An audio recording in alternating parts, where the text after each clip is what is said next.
हमारी सबसे यही प्रार्थना है कि हम उनकी कि ये जो कथाएं होती है श्रीमद् भागवत पुराण या श्री राम कथा, कहते हैं कि संत समागम हरि कथा तुलसी दुर्लभ दोहे सुत धारा और लक्ष्मी आपी के भी हुए, कि जिनको सुनने से एक धुंधीकरण नाम का प्रेत वैकुंठ धाम में चला गया, अगर श्रद्धा से सुना जाए तो स्वर्ग में पितरों का वास मिलता है। लेकिन जब ये श्रीमद् भागवत पुराण करते हैं ना, उसमें एक मूल्य पाठ होता है। उनके व्यास के स्थान पर तो कुछ कथाओं का हम वर्णन करते हैं, लेकिन मूल्य पाठ क्या है कि एक ब्राह्मण मूल्य का पाठ करते हैं, तभी गरुड़ पुराण या श्रीमद् भागवत पुराण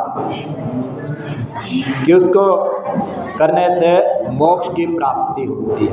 यानी कि हम मरने के पश्चात इन कथाओं को करते हैं, हम इनको जीवित भी सुन सकते हैं। और भोजन का भी समय चल रहा है साथ साथ में, कि सभी से प्रार्थना है कि सभी ने प्रसाद के रूप में भोजन को ग्रहण करना है और फिर अपने घरों में प्रस्थान करना है। कि प्रसाद के रूप में भोजन को ग्रहण करने के बाद फिर अपने घरों को प्रस्थान करना है। और ये कथा समागम तो चलता रहता है, उनकी निर्वाह होता है। और मेरी एक प्रार्थना है जरूर कि सभी से जो यहाँ पर उपस्थित हुए हैं कि अपने बड़ों का आदर करें, अपने माता पिता को सम्मान दें, क्योंकि आजकल जो हमारे नई जनरेशन है, जो हमारे बच्चे हैं ना, जो हमारे धर्म को भूलकर दूसरे धर्म में परिवर्तित हो गए।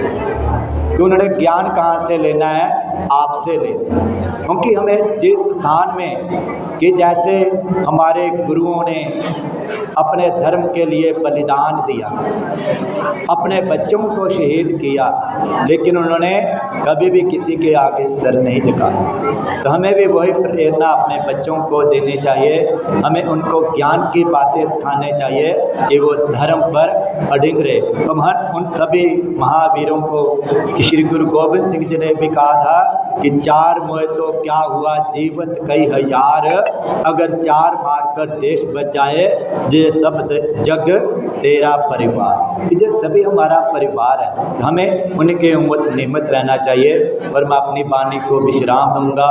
ओम शांति शांति शांति। भोजन का भी विस्तार है, सभी उठकर अपने अपने स्थान से हम ओम का उच्चारण करेंगे। सभी अपने स्थान में उठकर हम श्रद्धांजलि के रूप में उनके जिनके लिए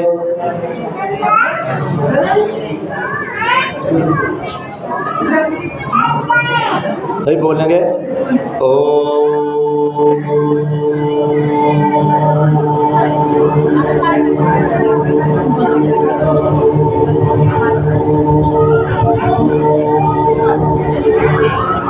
हरि ओम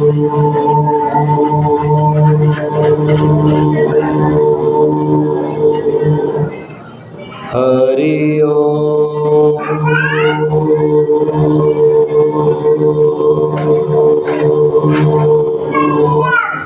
हरि ओम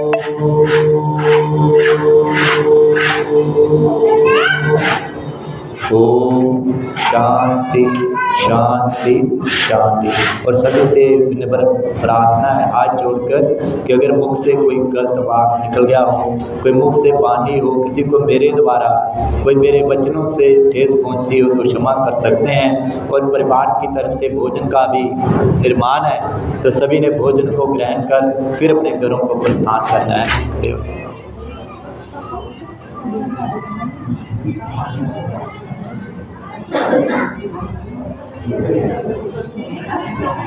हाथ ये जो हाथ उधर घूमते ना, हाथ जोड़ दो। क्योंकि आजकल के समय में ना तो किसी के लिए समय निकालना ही बड़ा कठिन होता है, क्योंकि समय बहुत कम होता है। लेकिन फिर भी हम परिवार की तरफ से हम सभी का हार्दिक अभिनंदन करते हैं, जो जहाँ पर उनको श्रद्धांजलि के फूल देने के लिए अर्पित हुए हैं। भगवान उनके चरणों में अपने स्थान दे और परिवार को उस शक्ति में चलने की शक्ति दें।